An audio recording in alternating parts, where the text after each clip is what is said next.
Bigarrenez jarraian bera egin du KPI kontsumo prezioen indizeak Hego Euskal Herrian eta irailean abuztuan baino handiagoa izan da jaitsiera 1,7 puntukoa. 10,10 8,8 egin du behera Espainiako Estatistika Institutuak ostiral honetan kaleratutako datuen arabera. Bereziki argindarraren merkatzari zor zaio murrizketa, nagusiki Espainiako gobernuak fakturan ezarri duen bezaren jaitsieragatik 21,1 1,5 eta herritarren garraio zerbitzuetan Madrilek eta Hego Euskal Herriko erakundeek ezarritako deskontuengatik ere dena den goranzko joera indartsuari eusten dio herritarren erosketa saskiaren elementu nagusietako bat elikagaiena. Abuztutik irailera beste koska bat egin du gora 0,6 puntu zehazki. Eta iazko irailean baino 14,5 garestiago daude. 1996an abiatutako serie historikoan inoiz izandako igoerarik handiena da. Frantziako Estatistika Institutuak ere inflazioari buruzko datuak eman ditu, irailean moteldu egin baita urte arteko 5,6ra iritsi arte. Hau da, 30 jaitsi da abuztuarekin alderatuta jaitsiera hori, energiaren prezioen desazelerazioari zor zaio ere. Arratsaldeon guztioi, energiaren prezioei aurre egiteko planak iragartzen ari dira azken egunotan Europako Batasuneko estatuak eta bakoitza bere gihar ekonomikoaren araberako neurriak ezartzen ari da. Portugalek ere egun esan zuen 3.000 milioi euroren laguntzak emango dituela eta Espainiako presidente Pedro Sánchezek kopuru bereko plan baten berri eman zuen. Atzo urrun daude biak ala biak Alemaniak martxan jarriko duen 400.000 milioi eurokotik, baina Madrilgo gobernuak uste du plan horrek konpondu egingo duela egin batean behintzat gas berogailu komuna erabiltzen duten bizilagun komunitateen arazoa. Hala tarifa arautu berri bat sortuko du Espainiako gobernuak komunitate horientzat jasotzen ari diren faktura handiak arintzeko. Madrilek kalkulatu du etxebizitza horien berogailuen faktura erdira jaitsiko dela neurri horri esker eta 1,7 milioi familia daudela onura hori jasotzeko moduan Espainiako estatuan 2023ko bukaera arteko neurri berezi gisa aktibatuko dute laguntza hori. Bestalde Madrilek argindar fakturan ere eragin nahi du bonu soziala dutenen deskontuak handituz. Gobernuaren plan bereziak irauten duen bitartean 75%ko deskontua izango dute kontsumitzaile zaurgarri gisa jo direnak eta 80%koa kontsumitzaile oso zaurgarri direnak, gainera 15% igoko dute deskontu horiek aplikagarri diren energia kantitatea. Hego Euskal Herrian 70.000 familia inguruk jasotzen dute laguntza hori, baina aurrerantzean gehiagok lortu ahal izango dute bonus soziala. Eta Euskal Autonomia Erkidegoan finantzen Euskal Kontseiluaren bilera martxan da une honetan. Eusko Jaurlaritza eta Arabako, Bizkaiko eta Gipuzkoako aldundiak biltzen dituen foroan gaur bildu da Gasteizen Ogasunek aurten gorako dituzten diru bilketaren zenbatekoa zehaztuko dute eta 2023ko aurreikuspenak finkatu. Bilkura arratsaldeko ordu 1:00 hasi da eta aurreikuspenen arabera 3:30 bukatuko da, beraz laster izango dira xehetasun gehiago. Aurten dagoeneko 9 garraiolari hil dira Euskal Herriko errepideetan, 62 lan istriputan azkena aurreko astean araian arrazoi ez traumatikoengatik sindikatuek jakinarazi dutenez. Bada gaur lan istripu gehiagorik ez prekaritateak hil egiten gaitu lelopean protesta egin dute sindikatuek Gasteizen, SEA Arabako enpresaburuen elkarteren egoitza parean. Elala, PSK, Estilas, Hiru eta N sindikatuek azaldu dute, gero eta estuago dela garraiolarien lana eta estres handiak bihotzeko arazoak sortzen dituela gogorarazi dute. Jon Altuna, Hiru sindikatuko kidea. Iaia, hilero, garraiolari bat hiltzen da lanean, edo errepidean, eta administrazioa saiatzen da askotan, edo sarri, estadistika hauek arintzeko edo, istripu hauek heriotza natural bezala, edo trafiko istripu bezala hartzen, baina uste dugu lan istripuak direla eta hala hartu behar direla. Lan gatazketan berriz Siemens Gamesak oraindik ez du argitu non egingo dituen kaleratzak enplegu maila osatuta sindikatu bakoitzeko 3 kide ezkondatu dira eta hurrengo bilera urriaren 25ean egingo dute. Irailean jakinarazi zuen Siemens Gamesak munduan 2900 langile kaleratuko zituela, horietatik 475 Espainiako eta Euskal Herriko lantokietan. Gerora jakin denez 475 kaleratze horien artean daude kontratua berrituko ez daien Agredako 80 behin-behineko eta aurretik ere desagertzea espero ziren errotazioko beste 52 lanpostu. Baela sindikatuak datu gehiago biltzeko eskaera formala egin du Europako batzordean aurkeztu zen informazioa ezagutzeko asmoaz. Sindikatuak gogoratu du 2018tik 3. doikuntza plana aurkeztu duela enpresak eta horrek tentsioa areagotu besterik ez duela egiten langileen artean. Enpresak adibidez jarraitzen du esan gabe, Euskal Herriko zentruetan zein izango den neurri honen inpaktua. Hortik aurrera enpresa jarraitzen du mantentzen, kausa ekonomikoak diela eta ajuste hau edo prozesu hau behar duela. Eta gure kasuan jarraitzen digu esaten aldegi eta garbi hemen ez dagoela inor soberan. Eusko Jaurlaritzako hezkuntza sailak eta osasun sailak eskoletan suizidioaren gaia lantzeko plan bat atondu dute atzo egin zuten aurkezpena. 2019an abiatu zuen Jaurlaritzak suizidioaren gaiari era zabal batean erreparatzeko estrategia eta bide horretan urrats bat gehiago ekin nahi dute aurrera orain gaia eskoletara ere eramandan. Gogorarazi zuten izurriaren arira eskoletan ikasleen ongizate emozionala aintzat hartzeko urratsak ere egin direla eta lanerako esparru hori ere aintzat hartuta landu dute plana. Begoña Pedrosa hezkuntza sailburu ordea. Eta hezkuntza komunitatea ahalduntzea, eremu jakin honetan, suizidioaren kasu honetan prebentzioan, esku hartzean eta baita ere posbentzioan. Azken finean hitz egiten ari gara gure ikasleei, leku seguruak eskaintzea, interakzio positiboak bermatzea eta aukera izan dezaten parte sentitzeko, ikastetxeko parte sentitzeko. Bestaldetik, zerbitzu publikoak privatizatzaren aldeko apustua egitea, saren dualtasunari eustea, euskalduntzerako atzera pausoa izatea eta laikotasuna ez bermatzea. Arrazoi horiek emandan, Euskal Eskola Publikoa Zarru Plataformak agerraldia egin zuen atzo Bilbon, Eusko Jaurlaritza ontzen ari den hezkuntza legeari ezezko borobila emateko eta protestera ditu dute ere. Azoraren bostean manifestazioa egingo dute Bilbon, arratsaldeko 5:00 Bizkaiko hezkuntza ordezkaritzatik abiatuta. Proiektu honek hezkuntza publikoa, euskara eta euskal kultura eta laikotasuna defendatzen dituela dio, baina zerbitzu publikoak privatizatzearen aldeko apustua egiten du. Sareen dualtasunari eusten dio, euskalduntzerako atzera pausua da eta ez du laikotasuna bermatzen. Hori dela eta, topagunea osatzen dugun eragileok, dei egiten dugu gizarte osoa datorren azaroaren 5:00 5:30 Bilboko hezkuntza ordezkaritzatik abiatuko den manifestazioan masiboki parte hartzera. Euskal Eskola Publikoaren alde egin, eta lege honi ezezko borobila emateko. Eta eguneko lerroburuekin bukatzeko kultura arloan Bilboko antzerki eta arte garaikideen jaialdia abian da estreinaldiz betetako programazioarekin. Hala urriaren 23 bitartean abanguardistez beteko da Bizkaiko hiriburua. Edizio honek Euskal Herriko eta nazioarteko ikuskizunak uztartuko ditu eta ospandiko obrez gozatzeko aukera egongo da. Alicia Otxandategin Bilboko udalaren programatzaileak Hamaika telebistaria azaldu dionez. Beti daude programan bertoko artisten lanak, nazio mailakoak eta nazioarteko lanak, estreinaldiak oro har, bertokoak erabateko estreinaldiak, eta nazio mailakoak inoiz ikusi ez direnak Euskal Herrian, eta tub mailan estreinaldiak ere. Ostiraleko lerroburuak horrela ekonomia arloko berriak izango ditugu hizpide orain aipatu bezala Eusko Jaurlaritza eta Arabako, Bizkaiko eta Gipuzkoako aldundiak biltzen dituen foroak gaur bildu da Gasteizen. Ogasunek aurtengorako dituzten diru bilketaren zenbatekoa zehaztuko dute eta 2023rako aurreikuspenak finkatu Nerea Garzia. Orain arte aldundiek zergeen bidez bildutako dirua oinarri hartuta gaur Araba, Bizkaia eta Gipuzkoako ahaldun nagusiak eta Eudeleko eta Jaurlaritzako ordezkariak bilduko dira Euskal Finantzen Kontseiluan. Bertan zehaztuko dute aurten zenbat diru biltzea aurreikusten duten eta baita datorren urtean ere. Eta aurreikuzpen horiek izango dira oinarria datorren urteko aurrekontuak osatzeko.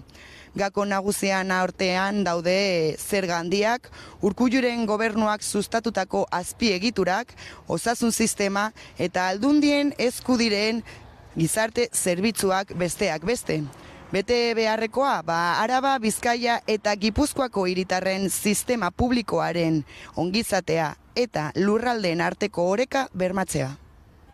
Adi izango gara bilkura bukaerara eta bitartean bada besterik lan gatazketan esan legez Siemens Gamesak oraindik ez du argitu non egingo dituen kaleratzeak.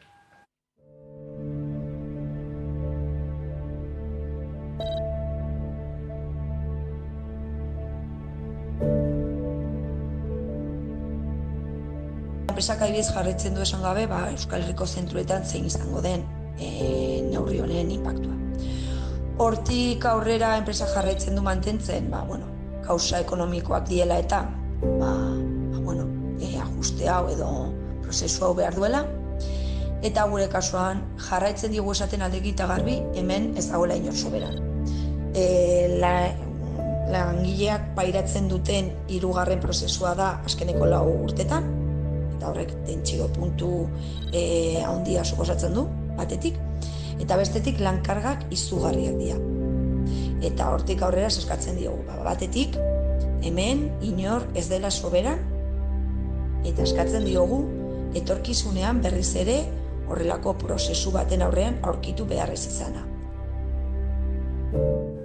Horrez gain, Bizkaiko metalgintzako sindikatuek hilabete amaierako greba deialdiari utzi diote. Oraingoz patronalak lan ituna berritzeko bere azken eskaintza hobetu arren, sindikatuen ustez ez da nahikoa eta urriaren 27-rako, 28-rako eta azaroaren 2-rako eginiko greba deialdiak mantendu dituzte. Hala ere, Comisiones Obreras, LAB eta UGT mugimendu bat egiteko prest daude patronalak baldintza erregresiboak kendu eta erosteko ahalmen osoa bermatuko duen proposamen berri bat egiten badu. Elak berriz nabarmendu du greba egunak aktibatzen eta prestatzen jarraitu behar dela. Hurrengo bira hilaren 19 izango da.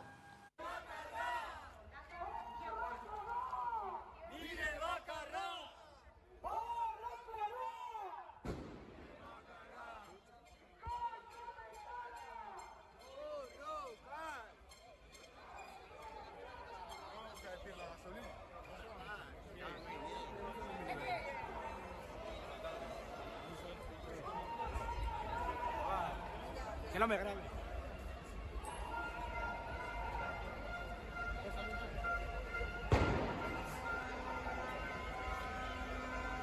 Eta alabentzat, proposamena hori ez da nahikoa.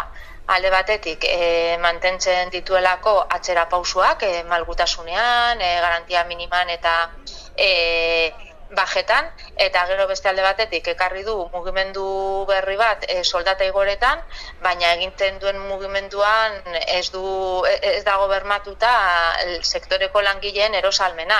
Orduan, hori argita garbi bimarra gorri dira. Gaur patronala urrun dau.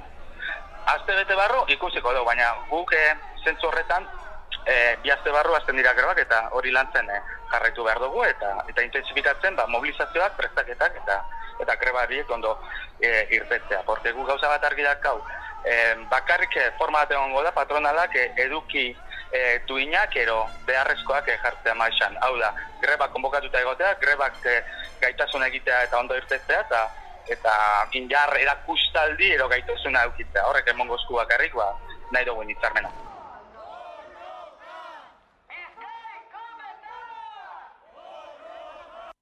Eta Bizkaitik Arabara, Portugaldar jatorriko garraiolari bat hil zen aurreko astean, araian arrazoi ez traumatikoengatik sindikatuek jakinarazi dutenez gaur protesta egin dute Gasteizen lan istripu gehiagorik ez prekarietateak hil egiten gaitu lelopean. Izan ere aurten dagoeneko 9 garraiolari hil dira Euskal Herriko errepidetan 72 lan istriputan. Lan istripu gehiagorik ez prekarietateak hil egiten gaitu lelopean protesta egin dute sindikatuek zea egoitzaren aurrean. Aurreko astean garraiolari bat hil zen Araian, Araban, arrazoi ez traumatikoengatik. Sindikatuek azaldu dute gero eta estuagoa dela garraiolarien lana, eta azpimarratu nahi dute sektorean dauden zailtasunen, azpikontratazioen, lan jardunaldi luze eta estuen, edota enpresek eragindako presioen ondorio direla gertaera hauek. Gogoratu nahi izan dute estres handiak bihotzeko arazoak sortzen dituela. Ia hilero garraiolari bat hiltzen da lanean, edo errepidean, eta administrazioa saiatzen da askotan, edo sarri, estadistika hauek arintzeko edo, istripu hauek heriotza natural bezala, edo trafiko istripu bezala hartzen, baina uste dugu lan istripuak direla, eta hala hartu behar direla. Horrekin batera salatu dute garraiolariek ez dutela beste sektoreetan bezala aurretik jubilatzeko diru laguntzarik. Ofizio batean edo lanbide batean, azkenean arriskua dago, istripuren bat izateko garraiolaria bera dago arriskuan eta errepideen erabiltzaile guztiak ere ez. Horregatik jarraitzen dugu eskatzen, aurretik jubilatzeko administrazioak aukerak ematea edo. Aurten dagoeneko 9 garraiolari hil dira Euskal Herriko errepideetan. Egoera eta lan baldintzak salatzeko elkartu dira Gasteizen garraiolarien elkarteek, estatuan ere antolatu dituzte mobilizazioak. Gaurkoan bestalde Zaldibarko hondamendiari helduko diogu ere ingurumenean eragindako kalteen harira, zenbait pertsona deklaratzera deitu baitituzte aste honetan. Alde batetik, Lurtek enpresako 2 geologoek deklaratzeari uko egin diote, 2019an zabortegiaren egonkortasunari buruz eginiko ikerketak zabortegia egonkorra zela baitzioen. Bestetik 2 langilek deklaratu dute zabortegian amiantoa bestelako hondakinekin astuta zegoela eta Udane Arbeok emango dizkigu jarraian xehetasunak.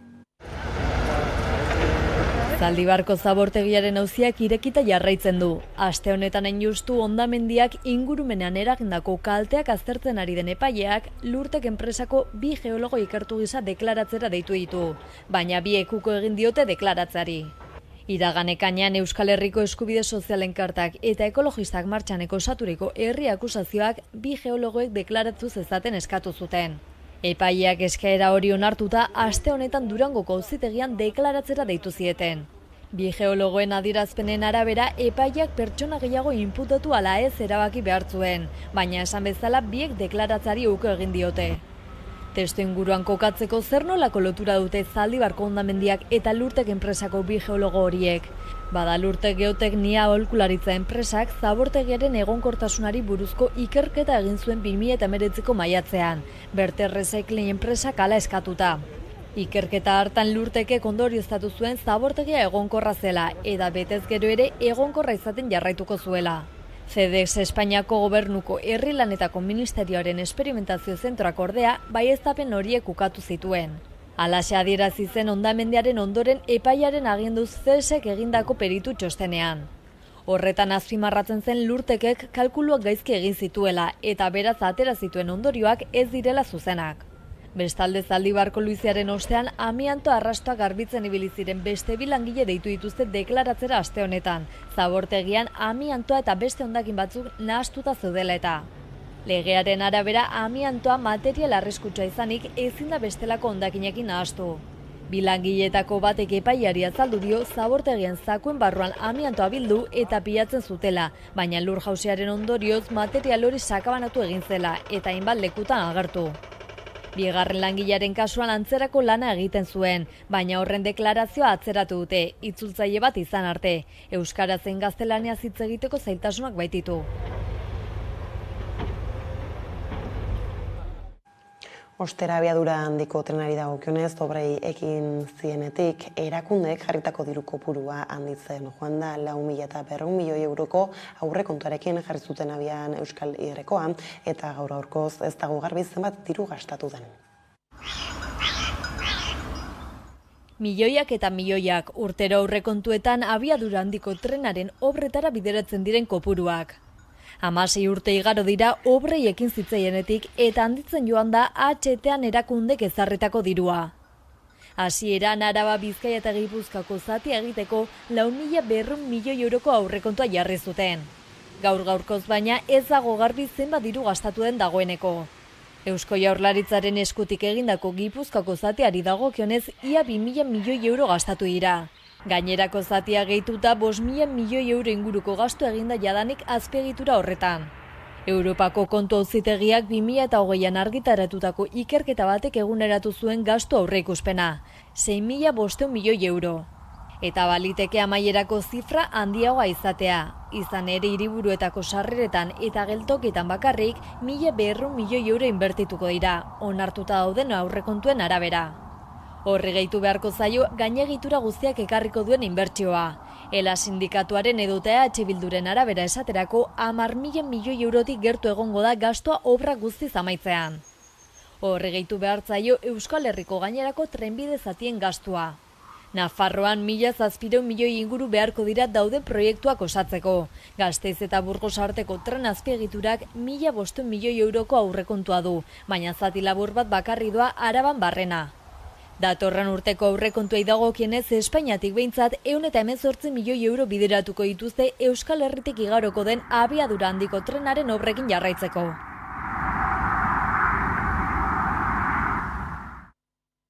Azpiegitura honen inguruan jarraituz Euskal Herrikoaren eta Nafarroaren arteko lotura Gasteizen edo Ezkion egingo ote den eztabaidatu behar denean, geltokiaren lanek 8 hilabeteko atzerapena izan dute. Konexio horri dagokionez Madril eta Iruña Gasteizi begira daudela dirudiadi.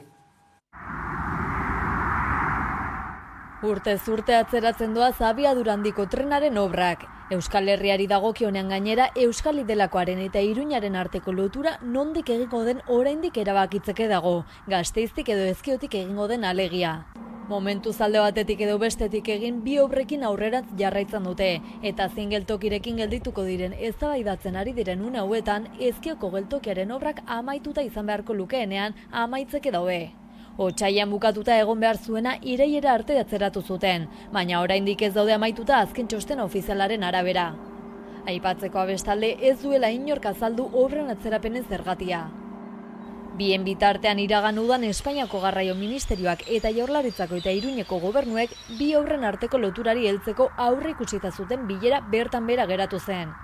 Horren ordez irailaren 13an Pedro Sánchezen eta Maria Txibiteren exekutiboak bildu ziren, eta Iruña eta Altsasu arteko zatiaren trazaduraren plangintzan eta exekuzioan aurrera egida erabaki zuten. Ildo horretan proiektuen mapen arabera Altsasura hurbiltzea, Gasteizerantz tiratzea eta Ezkiotik urruntzea da. Testu inguru honetan Espainiako gobernuak urtebete atzeratu du Gasteiz edo Ezkio aukeratzaren azken erabakia. Baina zenbait adituk diote Gasteizen aldeko apustua eginda dagoela eta PSOEren asmoa EAJarekin denbora irabaztea dela, Ezkioren aldeko apustua egiten baitu. Geltokien atzerapenekin batera abiadura handiko trenaren proiektua erabat amaituta egongo dela zehazten den eguna une oro atzeratuz doaz, oraingoan 2027 atzeratu dute. Edo nola ere Iñaki Arriola Eusko Jaurlaritzako garraio sailburuak normaltzaio du. Bueno, sí. A mí, ciertamente, tampoco me ha pillado de sorpresa.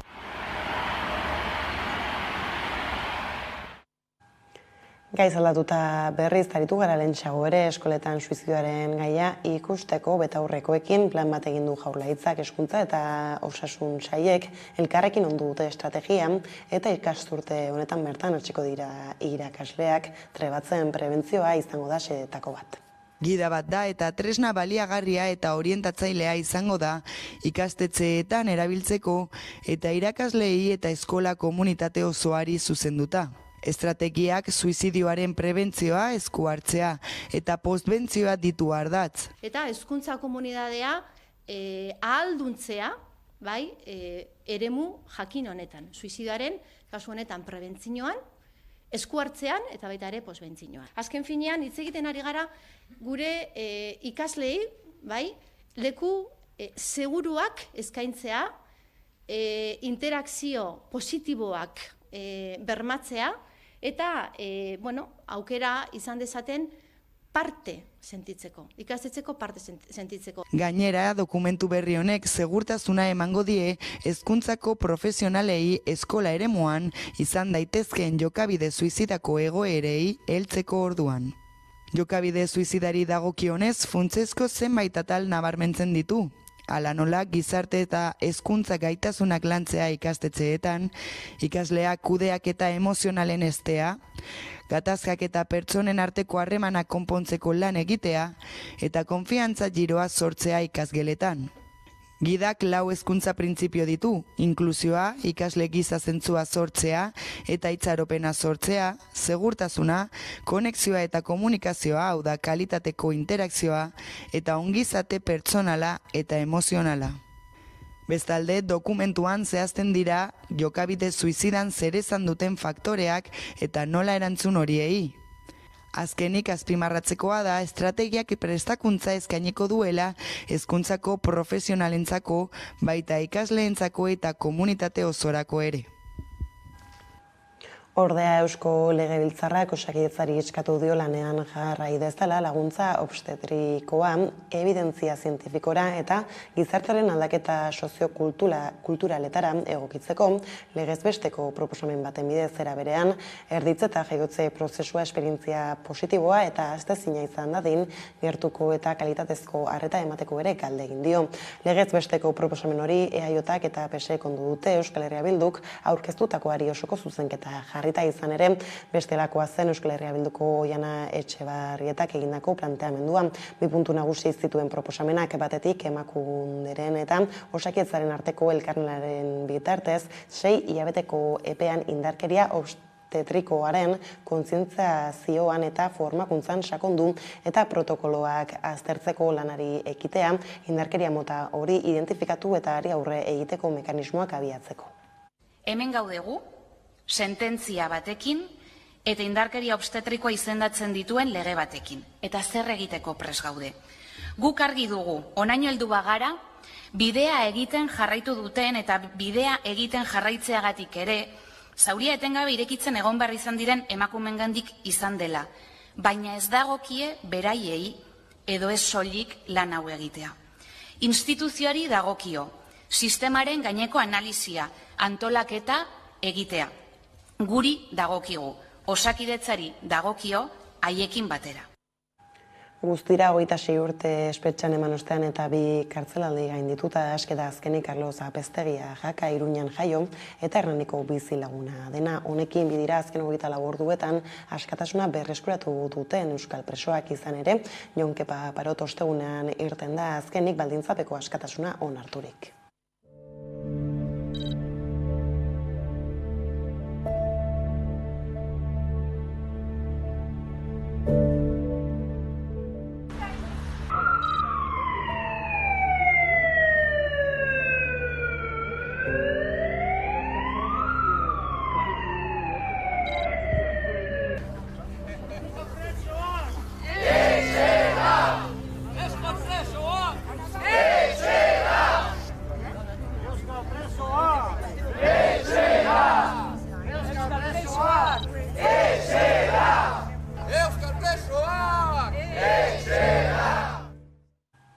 Honetaz aparte beste 11 preso Euskal Herriatuko dituela iragarri du Espainiako espetxe zuzendaritzak.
Jaione Jauregik 2 urte egingo ditu aurki, behin-behineko espetxealdian. 2008ko azaroaren 22an Espainiaratu zuten, 1991 Ramon Romeo Espainiako armadako teniente koronela hil izana egotzita, arrezkero ez dute auzibidean zigortu, eta beraz datorren hilabetean aske geratu beharko luke, baina bere babes taldeak jakinarazi duenez Espainiako orainaren aurkako euro agindu bat eskatu du, onartuz gero, behin-behineko espetxealdia luzatuko litzaioke horrekin.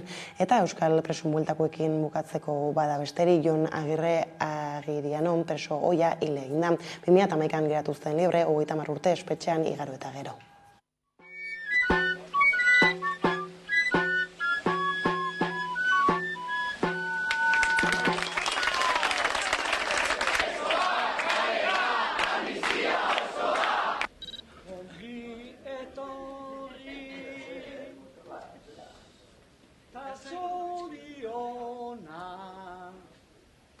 Jon Agirre laguna, ozenki askatasuna. Estatuak presoekiko daraman politikaren krudelkeriaren ispil. Gaixorik, 30 urte kartzela, urte asko bizkarrean. Bizi bat entzun da, mendi tontorrean, guazen gudarian okik urriñan atzean. Hezkuntzaren bueltako helduta berriz hezkuntza izan dute hizketa gai gaurko Eusko Legebiltzarreko osoko bilkuran Euskal Herria Bilduren eta Elkarrekin Podemos euren galderen harira. Batetik azkenaldian zer esana ematen ari den Eusko Jaurlaritzaren hezkuntza legea aritu dira. Bestetik itunpeko ikastetxeetako kuotak eta haien desagerrarazteko bidea izan dituzte mintzagai. Lehenengoari dagokionez, atzo amaitu zen aurreproiektuaren lehen zirriborroari ekarpenak egiteko aukera eta Jokin Bildarratz Eusko Jaurlaritzako hezkuntza sailburuak jakinarazi duenez, 35 eragileren edo norbanakoren ekarpenak jaso dituzte. Orain konpromisoa hartu du denak aztertzeko, testua hobetze aldera. Euskal Eskola Publikoaz arrok manifestaziora deitu du lege horren aurka. Azaroaren 5ean egingo dute manifestazioa Bilbon. Uste baitute hezkuntza legeak ez diola lehentasunezko traturik emango sare publikoari.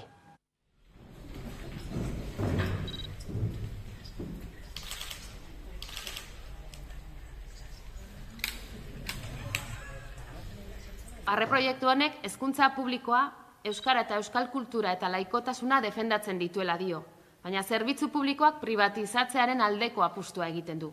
Sareen dualtasunari eusten dio, euskalduntzerako atzera pausua da eta ez du laikotasuna bermatzen. Hori dela eta, topagunea osatzen dugun eragileok, dei egiten dugu gizarte osoa datorren azaroaren 5ean, posterdietan Bilboko hezkuntza ordezkaritzatik abiatuko den manifestazioan masiboki parte hartzera.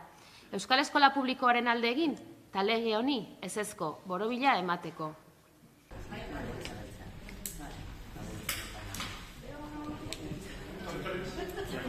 Bestalde Tafallako Garcés de los Fayos ikastola izan da urtengo Nafarro Oinez jaiaren antolatzailean. 41. aldia da urtengoa eta 2 egun izango ditu. Antolatzaileen esanetan larunbaterako prestatu dituzten ekitaldiak familiendako prestatuak daude. Igande honetan da baina egun nagusia ikusi.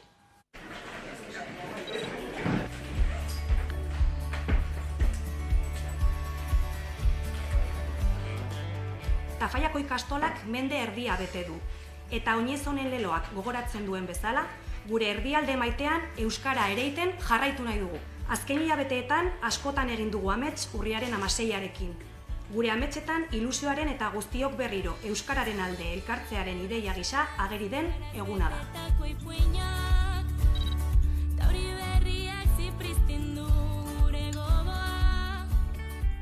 Hain errez izan da eta hainbeste talde gerturatu zaizkigu, non esaten genuen, bueno, hau egin behar dugu, eta agian berezia da gaurten, eta aurrengo urtean ez dakigu nola antolatuko den,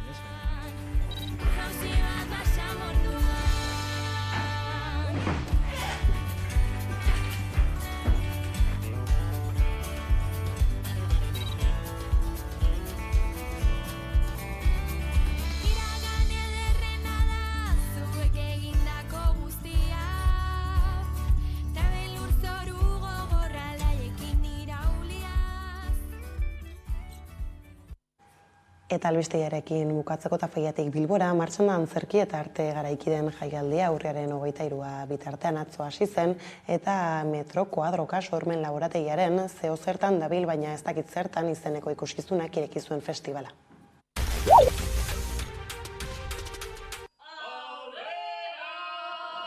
Bilboko antzerki eta arte garaikideen jaialdia abian da estreinaldiz betetako programazioarekin gainera. Beti daude programan bertoko artisten lanak, nazio mailakoak eta nazioarteko lanak, estreinaldiak oroar, bertokoak erabateko estreinaldiak, eta nazio mailakoak inoiz ikusi ez direnak Euskal Herrian, eta tub mailan estreinaldiak ere. Beraz, oso proposamen bereziak, eszena garaikide berritzaileekin lotura dutenak. Nazioarte eta Euskal Herri mailan ospe handia duen bat jaialdiak Bizkaiko hiriburua antzerkiz eta arte garaikidez blaituko du urriaren 13 eta 23 bitartean. Antzerki eta dantza garaikidea ez ziren ezagutzen Euskal Herrian, eta horregaitik sortu zen jaialdi hau, eta gaur egun bat jaialdia oso ezaguna da, bai nazio mailan eta bai nazioarte mailan, proposamen garaikide garrantzitsuenak aurkezten direlako. Bat jaialdia abagunea da, ikusgarritasuna ematen baitio arte eta antzerki garaikide abanguardistei. Bazek lortu nahi duena eta lortu duena azken urteotan ezaguna izatea eta publikoak ikusi alizatea gaur egun artistek egiten ari diren lan berri eta garaikide horiek eta arlo guztietan. Metodo esperimental ezberdinak uztartzen dituzte. Zeo zertan dabil, baina ez dakit zertan ikuskizunaren aurre estrenaldiak berotasun osoz hasiera eman dio jaialdiari. Lantzen dugu sitcomaren poetika, berez umorea. Gorputza ere bizi dago bertan, eta oso irudi poetikoak agertzen dira. Eta gai zentrala familia da. Orduan ardatz horietan mugitzen da obra, eta nahiko dinamikoa da alde horretatik. Ez da istorio bat, jarraitu behar dena, edo baizik eta hainbat estena, edo hainbat irudi proposatzen ditu, gai horren inguruan, eta hortan mugitzen dira aktoreak. Egin nazazu premium movida guztietan. Arpide nazazu Amazon Primen, Netflixen, HBO-n, EH Bildun. Harrera gozoa eman diotena bat jaialdiari izan ere Metro Koadroka sormen laborategiak egoiztutako antzezlanak La Función aretoa lehertzea utzi du. Eta ostiraleko kontuak horrela iritsi gara albistegiaren bukaerara, gaurkoan atzo magazinean Inazio Oiarzabal sareko bozeramaileari eginiko elkarrizketarekin agurtuko zaituztegu Euskal Presoen bueltako azkenak errepasatzeko. Hala besterik ez, zure aldetik hauek izan dira, eguerdiak guran gorutz zituenak, guztiak eta gehiago nahi duzuen aldiro, 11.satarian asteburu ona pasa.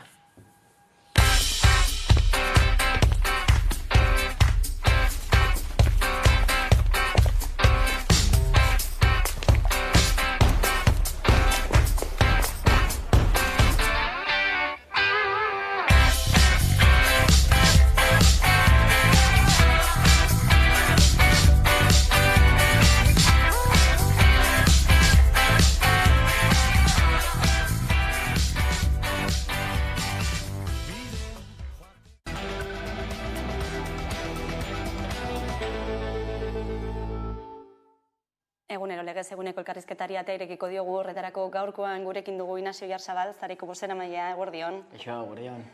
Zer esana ematen jarraitzen du atzoko egunak, urriaren 12ak, elkarbizitzarekitzako bidean zein iritzi duzu egun honi buruz?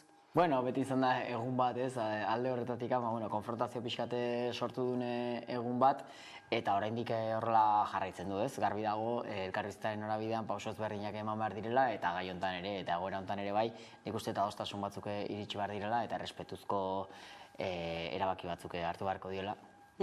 Elkarbizitzaz ari garela, azken hamarkadatako historiari begira gai hori mahai gainean jarri da, behin baino gehiagotan, baina salbuespenezko beste politika iraun bitartean hori ze posible dela uste duzu? Bueno, nik uste garbi dago sufrimendua eragiten duen politika bat dela, eta sufrimendua dagoen momentutikan zaila dela elkarbizitza integral bat, elkarbizitza oso bat egotea, ez? Alde horretatik guk garbi daukagu sufrimendua eragiten duten edozein politika, edozein erabaki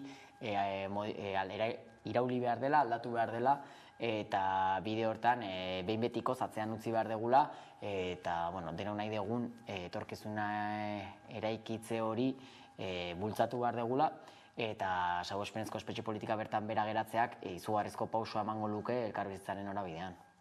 Bide horretan aurreko larun batean eman zenioten amaiera, izan bidea dinamikari, Donostian egin zenuten manifestazio eta jaialdiarekin, zerin isla izan da, izan bidea dinamikaren amaiera hori?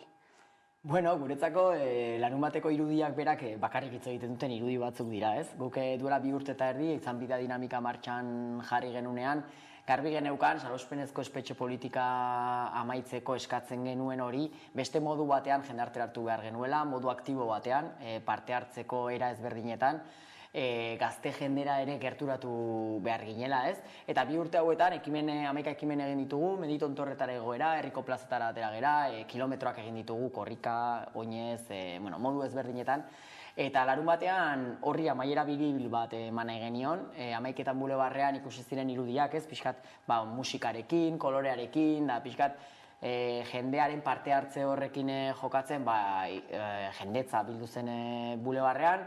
Ondoren, Pio 12ko plazan manifestazioa hasten zen lekuan ere, plaza oso zabala da, plaza oso karretera asko dituena, eta hasiera batean ez zirudien arren gero ikusi zen jende pila bat zegoela, eta horrek esan nahi du garbi,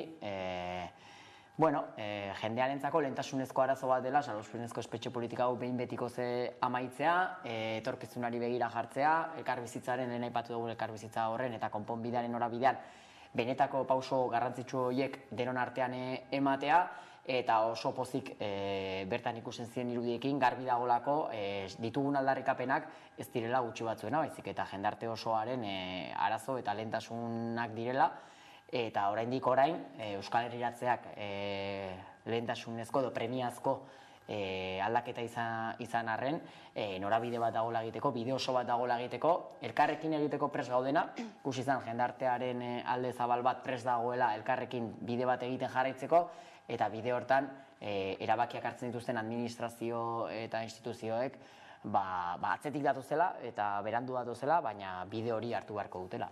2 urteko bidea, aipatu duzun bezala, eta larun batean amaiera eman zitzaiona, Euskal Herriak dituen biztanle beste kilometro eginda. Nolakoak izan ziren azken kilometro horien sentsazioak? Bai, azkenean erronka potolo bat zen, ez? Eta, kilometroak baino gehiago guk desio genuna zen jende askok parte hartzea kilometro horiek egitean. Eta esaten dizutena, bulebarrean, bizikleta bat jarri genuen DJ batzuekin, eta kolore ezberdinak, eta, hilara ezberdinetan, nahiko politak izan ziren, jendeak ere irudikatzen zuelako zer egiten ari zen, 2 urte eta erdiko ibilbide bati, amaiera bat ematen ari zela, eta guzti hortan, beraiek parte zirela, jende guzti hori, edo bertan parte hartzen zuten mundu jende hori, ekimen horren parte zela, ekimen horri amaitzearen parte zela, eta nola ez, aldarrikapen horiek kaleratzearen parte zela. Eta gizartaren babes horretan ere, babes politiko, instituzionalak, sindikatuak ere izan ziren, zein da balorazioa? Bai, hori da, azkenean izan bidea dinamikan ere askotan aipatu dugu eraiki den konsensua, konsensu horren baitan aktibo edo bentsat konsensu hori kalera ateratzeko gaitasun hori ere 2 urte hauetan hainbat ekimenetan isladatu da, eta guk uste dugu garrantzitsua zela ere larun batean hori isladatzea eta hori benetan erakustea, ez? Eta oso pozik gaude, azkenean sindikalgintza osoa zegoelako bertan Donostian, arlo politikoan ere orain arte jaso dugun babes berdina jaso dugulako modu batean edo bestean Donostin egonda edo gure aldarrikapenekin bat eginda, azkenean irudikatzen dugu sensibilizazio ezberdinak ere bide honetan arraun egin nahi dutela, bide honetan daudela, eta bide honetan jarraitzeko beharra ere badagoela, ez? Beraz, guretzako izan bidea izan den aniztasun horren isla ere izan zen larun bateko ekimena, eta horrekin ere sentsazio honekin. Ekimenaren amaierarekin batera, ia amaierara heltzen ari da ere urruntze politika, etxera bidea agertu bai, baina oraindik ere gelditzen da, ez, egiteke, larun batean bertan aipatu zenuten ez, oraindik badirelako euskal preso batzuk, basakabanatuta daudenak, zeri egozten diozue tantaka etortzearena? Bai, garbi aipatzen dugu beti gure aldarrikapenen lehen puntua Euskal Herriratzeak dela, eta hor oraindik 37 preso dira Espainiako kartzeletan daudenak, beraz hori zalantzarik gabe gure lehen aldarrikapena da. Eta garbi erakutsi genuna edo ikusi genuna zen aldaketa hau ez datorrela egun batetik bestera, ez? Aldaketa hau, 34 urte luze iraun duen urruntze politika horren aurrean, eremu ezberdinetan, modu ezberdinetan, jende pila bat egon da hori salatzen, horren aurrean aktibo, desberdinekin hitz egiten, elkartzen, ez? Eta azkenean hori denon lanari esker ere bada, gai hori pilpilean mantentzea, gai hori aldatzeko kalean egotea, eta egia da ere azkeneko denboretan, beste eremu batzuetan ere bai, eremu politikoan ere, beraiek ere beraien lehentasun lerroetan jarrita arazo hau, hor, Madrideko indar korrelazioak ere baliatu dute aldaketa horiek ematea. Guri gustatuko litzaiguke askoz azkarrago izatea, baina egia da ere pixkanaka etortze horri ere positiboa dela gauzatzen baldin bada guztiz denak Euskal Herrian egotea. Baina pixkanaka etortze hori, imaginatzen dugu azkenean erabakiak hartzen dituztenek ere beraien orekak ere mantendu beharko dituzela eta beraien interes propioak ere izango dituzela, eta gure lana dana da gure beharra zein den erakustea, behar hori arlo politiko instituzional eta eremu guztietan isladatzea lehentasunezko kontu bat dela eta bultzatzea erabaki horiek lehenbailen hartzea. Ezin ahaztu ez, prozesu honetan senideek, familiarrek, ondokoek jasandakoa, bereziki aipatzekoa motxiladun umeen kasua, ez da? Bai, azkenean salbuespenezko espetxe politika honen jopuntu nagusia beti senideak izan dira, ez? Azkenean senideak izan dira, sufrimendu hori pairatu dutenak egunerokotasunean, eta zalantzarik gabe oraindik ere horrela izaten jarraitzen du. Kasu horretan, bai senide adinduak askotan bidaiatu ere ezin izan dutenak, eta beraien senidea ere ikusi ahal ezin dutenak, eta baita txikienak, guk duela urte batzuk ja lanketa hori hasi genuena, motxiladun umeen dinamika osoarekin aipatzea, beraiek azkenean beraien gurasoekin, aitarekin edo amarekin egoteko ezintasuna, komunikazio hori mantentzeko ezintasuna, eta azkenean horrek eragiten duen guztia, ume bati eragiten dion guztia, ez? Azkenean horre informe ezberdinak egin ditugu, profesional ezberdinekin egon gera, eta hor garbi ikusten zen oso momentu bortitzak bizi zirela. Aipatu duguen batetan, 3 urte betetze hori amarekin banatzen duten momentu hori, ez? 24 ordu egotetik, hilabetean egun bat egotea, hilabetean ordu batzuk egotera, ez? Hori oso gogorra zen. Eta behintzat motxila hori arindu da, motxila hori behintzat ustutzen saiatu da, beste gauza batzuetaz betetzen dugu, ez? Larun batean Porrotxek ere egin zuen ekimenean hortaz egiten zuen, ez? Orain Euskal Herritikan, familia harreman hori osatzea dator, legeak dioen gradu progresioni bilbidean ere beraien arteko komunikazio hori mantentzeako erabakiak ere etorri behar dira, eta askotan esaten dugun zama hori behintzat arindu dela uste dugu. Behin baino gehiagotan nabarmendu duzu ez, salbuespenezko espetxe politika honen jarraikortasunaren oinarrian lege batzuk egon badaudela, eta horiekin amaitza ere badera lehentasuna. Bai, hori da, azkenean ertz ezberdin asko ditu salbuespenezko espetxe politikak, eta hor daude 7.003 legedia, badago beste legeren bat ere bai, hori aldatu egin beharko litzatekeela, lege horiek oso momentu konkretu batean sortu ziren lege batzuk zirela, giza eskubideen kontrako lege batzuk direla, hor lege horrek bere egiten duelako azkenean bizi osoko zigor bat, 40 urteko kartzela zigorrak, hor ere badago zigor horiek zertan oinarritzen diren, ez? Torturapean esandakoak edo torturapean ateratakoak badira zigorra izateko oinarri bat, ez? Eta hori ere azkenean Europako giza eskubideen batzordeak dioen bezala hori ez da giza eskubideen errespetuzkoa, ez legezkoa, ez? Hori guztia eraldatu egin beharko da. Nik uste horregatik esaten dugula, bide bat egin behar dugula, bide bat elkarrekin egiten jarraitu behar dugula, eta bide hortan badaude oztopo handiak, eta oztopo guztiak denon artean gainditu beharko ditugu. Horien artean esaterako gradu aldaketetan eta baimenetan badaude oztopo batzuk, ez da zer ari da gertatzen? Bueno, guretzako duela urtebete eskumenak Madrildik Gasteizera ekarri izanak pauso positibo bat da. Garbi dago hemen Gasteizen erabakitzeak gertutasunagatik eta arrazoi ezberdinengatik onura asko ekartzen ditula. Egia da ere bai, bigarren graduan dauden presoak baimenak jasotzeko baldintzetan badaudela jasotzen dituztenak, baina badaude baldintzak beteta ere oraindik baimen horiek ez dituztenak, ez? Orduan hor badago oztopo bat oraindik gainditu beharrekoa. Hirugarren graduan egonda ere bai, badaude beste oztopo batzuk, ez? Batzuk baldintzak beteta hirugarren graduan egon beharko lukete, baina oraindik ez daude, ez? Orduan hitz egiten ari gera 30 bat preso badaudela hirugarren graduan, baina 75 bat edo egon beharko liratezkela. Orduan, hor badaude oztopo ezberdinak, Gasteizen egoteak desblokeatu du ein batean gai hori ikusi delako legearen bide hori egiteak ez duela inungo kalterik, egin daiteken zerbait dela, baina orain egia dena da geratzen dela parez pare irekitzea eta baldintzko guztiak betetzen dituztenei bere eskubidean jabe dagokion gradua ematea, dagokion baimenak ematea eta salbuespen edo baldintzapeko askatasuna ere jaso beharko luketela. Eusko Jaurlaritzak espetxe kudeaketaren eskumena jaso eta urte betera balantzea da 457 presori onartu diotela hirugarren gradua eta horietatik 25 direla EPPK-koak, zein da balorazioa? Bueno, aurrekoan aipatzen genuen bezala, balorazio sakon bat egitea ez da erreza, urtebete da, eta urtebete guretzako asko den arren, instituzio batean gauzak eraldatzeko, urtebete ere ez da horren besteko denbora, baina balorazioa positiboa da aipatu dutena batik, ez? Blokeo ezberdinak desblokeatu direlako eta ikusi delako egin daitekela. Arlo negatiboa guretzako baldintzak beteta oraindik asko daudela eskubide horiek ez dituztenak, ez? Orduan guk garbi daukagun norantz jo behar dugu, Gasteizek norantz jo behar du eta ze erabaki hartu beharko ditu, jakin ze zailtasun dauden ere bai, hor ere ikusi ditugulako gradu regresioak, Audientzia Nazionaleko Fiskaliak etengabe errekurritzen ditulako hirugarren graduak, eta horrek ere atzera buelta bat ere ekarri duelako, kartzelara bueltatu behar izan direlako hainbat preso.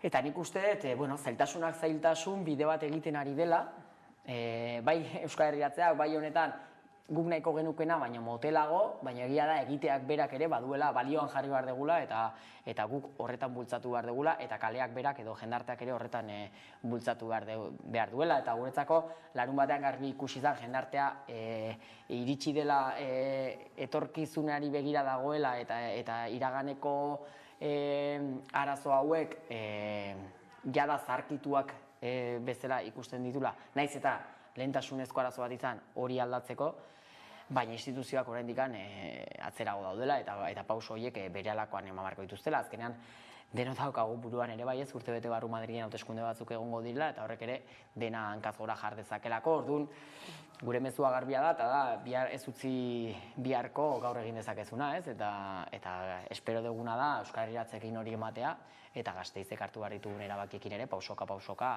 horrela izatea. Salbuespen espetxe politikarekin amaitzeko beste korapilo batzuk ere, oraindik ere argitzeke daudelako, esaterako 70 urtetik gorako presoen auzia edo zigorraren 3 laurdenak betea dituztenak, esaterako gaurkoan bertan adibide bat Ion Parot kartzelatik atera da, ez? 71 urte dituen presoa eta 52 espetxean egin dituena, adibide bat baino ez? Bai, hori da, azkenan leheno aipatu da bezala, ez?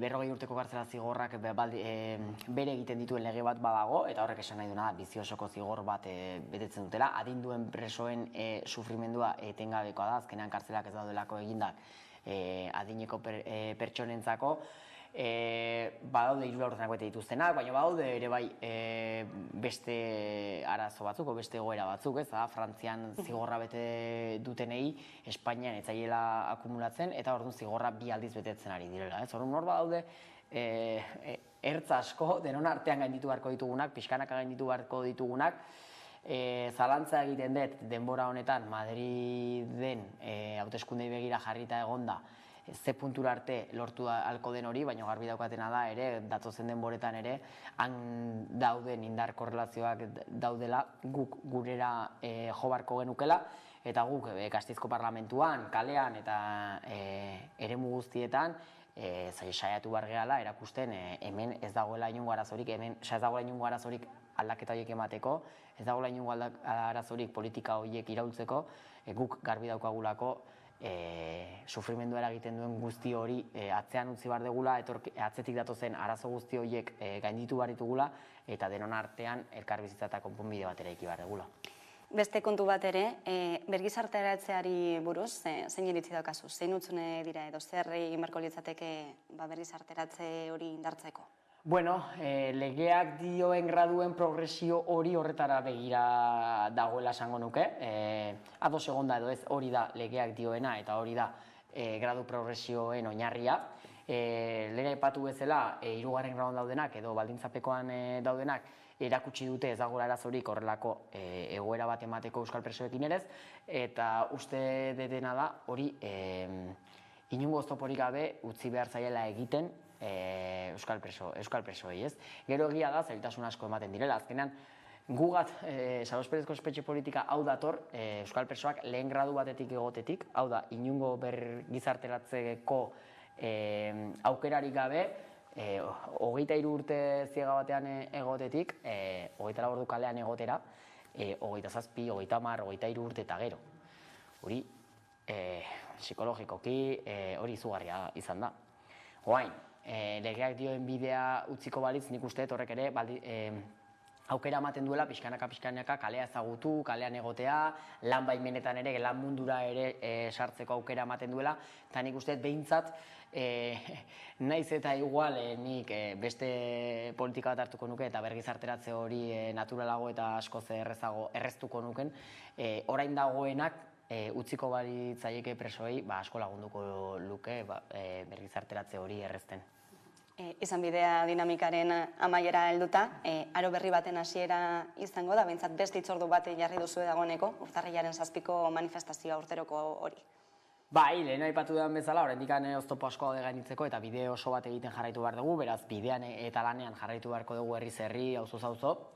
Baina bai guretzako egia dena da, fase bat amaitzear dagoen honetan, tamalez ezin dugu esan fase bat amaitu denik, guretzako fase bat amaituko delako denak Euskal Herrian daudenean, bai dinamika honekin nahi genuena, amaiera biribil bat eman diogula uste dugu, jaialdiarekin berarekin ere, kontzertutako irudiak ere bai, guretzako izugarriak izan direlako, behintzat, jendarteak erakutsi duelako, parte izan delako, Euskal Herriratzen behar horretan, presoei beraiek ibilbide hori egite uste horretan, eta esan bezala guretzako fase bat amaituko da denak Euskal Herrian daudena, baina dinamikaren amaiera hau behintzat eman nahi genuen azkenean gure dinamika, gure ekimenak ere bai, garatzen joan behar geralako, eta gu ere gaudelako begiratzen etorkizun hortara, etorkizun horretan egongo diren oztopo horietara eta pausoak ematen jarraitu behar dugulako.